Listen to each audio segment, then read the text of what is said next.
Hello everyone, and welcome back to our channel. Today, we're embarking on an extraordinary journey, peeling back the layers of time to uncover the forgotten wonders of a continent often misunderstood. We're venturing deep into the heart of Africa to explore its lost cities, magnificent urban centers that thrived for centuries, challenging everything you thought you knew about ancient history. So, buckle up because this is going to be an adventure you won't forget. Our first stop takes us to the highlands of Ethiopia, to a place shrouded in legend and mystery, the ancient kingdom of Aksum. Imagine a city that, at its height around the 3rd and 4th centuries AD, was considered one of the 4 great powers of the world, alongside Rome, Persia, and China. Aksum wasn't just a collection of huts. It was a bustling metropolis, a major hub on the trade routes connecting the Roman Empire with the distant riches of India. Merchants from across the known world walked its streets, trading in ivory, gold, spices, and precious silks. The wealth of Aksum was legendary, so much so that they were one of the first African kingdoms to mint their own coins, stamped with the profiles of their powerful kings. But what truly sets Aksum apart are its incredible monuments. I'm talking about the giant stelae, or obelisks, carved from single blocks of solid granite. The largest of these, the Great Stele, would have stood over 33 meters tall, weighing a staggering 520 tons. That's heavier than the Statue of Liberty. Though it lies broken now, its sheer scale is a testament to the incredible engineering prowess of the Aksumite people. Think about the coordination, the manpower, the sheer ambition required to quarry, transport, and erect such a monolith. It's simply mind-blowing. But Aksum was more than just wealth and power. It was a center of profound cultural and spiritual significance. It was here, in the 4th century, that King Ezana converted to Christianity, making Aksum one of the very first Christian kingdoms in the world. This legacy endures to this day. Nearby, in a small, unassuming chapel, is a site of immense importance, the Chapel of the Tablet, which, according to the Ethiopian Orthodox Church, houses the biblical Ark of the Covenant.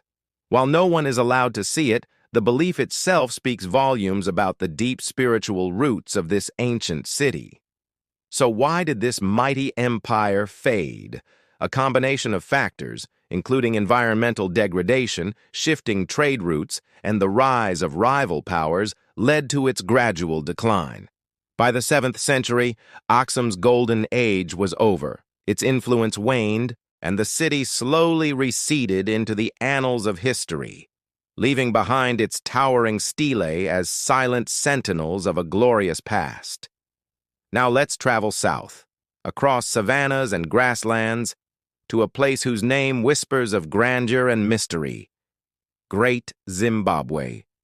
For centuries, European explorers who stumbled upon these massive stone ruins refused to believe they could have been built by native Africans. They concocted elaborate theories, attributing them to everyone from the Phoenicians to the legendary Queen of Sheba.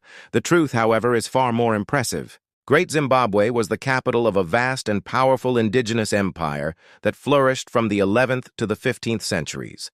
This was no primitive settlement. It was a sprawling city covering nearly 1,800 acres, home to as many as 18,000 people. And its most iconic feature? The walls.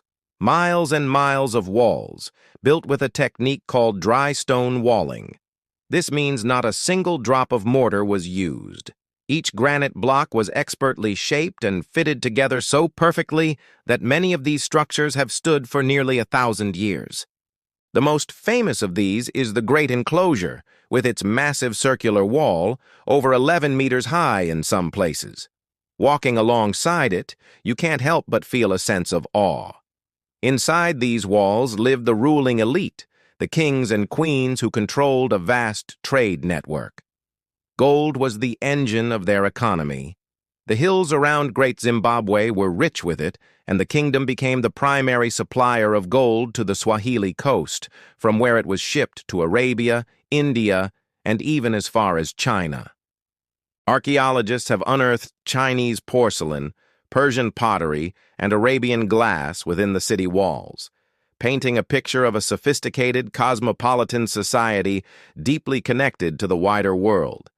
The intricate stonework, the famous Zimbabwe bird carvings, and the evidence of a complex social hierarchy all point to a civilization that was organized, prosperous, and artistically brilliant. Like Axum, its decline is a subject of debate, with theories pointing to depleted resources, overpopulation, or a shift in trade routes. But what remains is an undeniable monument to African ingenuity and a powerful rebuttal to centuries of colonial prejudice.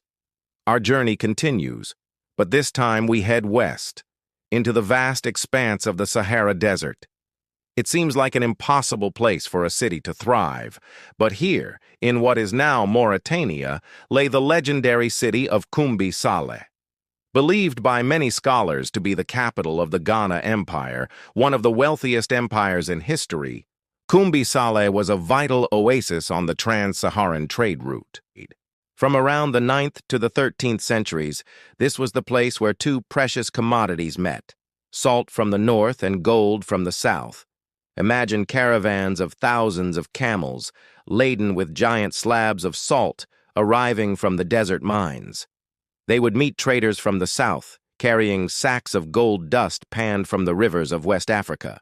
In Kumbi Saleh, these goods were traded, often ounce for ounce. The kings of Ghana grew fantastically wealthy by taxing this trade. Arab chroniclers of the time wrote with astonishment about the splendor of the king's court. They described a ruler adorned in gold, surrounded by guards with gold-handled swords and dogs with golden collars. The city itself was described as two distinct towns, one for the Muslim merchants and scholars, complete with mosques and stone houses, and another, the royal town, a few miles away, surrounded by a wall. This dual city layout highlights its role as a cultural crossroads, a place where different peoples and faiths coexisted and conducted business. The eventual decline of Kumbi Saleh is tied to the fall of the Ghana Empire. Invasions from the north, internal rebellions, and the exhaustion of its gold fields all contributed to its demise. As the trade routes shifted, the lifeblood of the city dried up. The sands of the Sahara, which had once been its gateway to wealth, slowly reclaimed the city, burying its stone foundations and its incredible history. Excavations have only revealed a fraction of what Kumbi Saleh once was, but what they've found confirms the stories of a magnificent desert metropolis, a true testament to human resilience and ambition in one of the world's most challenging environments. Finally, we head to the Swahili coast, to an island just off the coast of modern-day Tanzania. Here we find the ruins of Kilwa Kisiwani. This wasn't just a city, it was the queen of the Swahili city-states, a string of powerful trading ports that dominated the Indian Ocean trade from the 13th to the 16th centuries. The famous traveler Ibn Battuta visited in the 14th century and described it as one of the most beautiful and well-constructed towns he had ever seen. Kilwa's prosperity was built on the sea. Its strategic location made it the perfect hub for monsoon winds that carried ships from Arabia, Persia, and India to Africa's shores. It controlled the gold trade from Great Zimbabwe, channeling it out into the wider world. This immense wealth is reflected in the stunning architecture that remains. The Great Mosque of Kilwa, once the largest mosque in sub-Saharan Africa, featured beautiful domes and vaulted ceilings supported by monolithic coral columns. Then there is the Husuni Kubwa, a massive palace complex perched on a cliff overlooking the ocean. It contained over 100 rooms, a grand audience court, and even an octagonal swimming pool.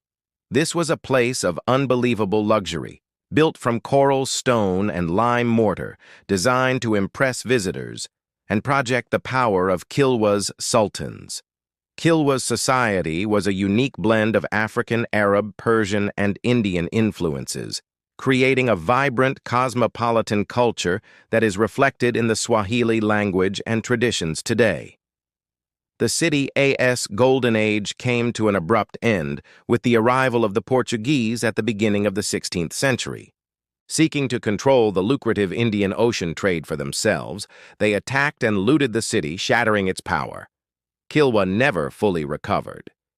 It slowly faded, its magnificent palaces and mosques falling into ruin, becoming a ghostly reminder of a time when this small island was one of the most important commercial centers in the world.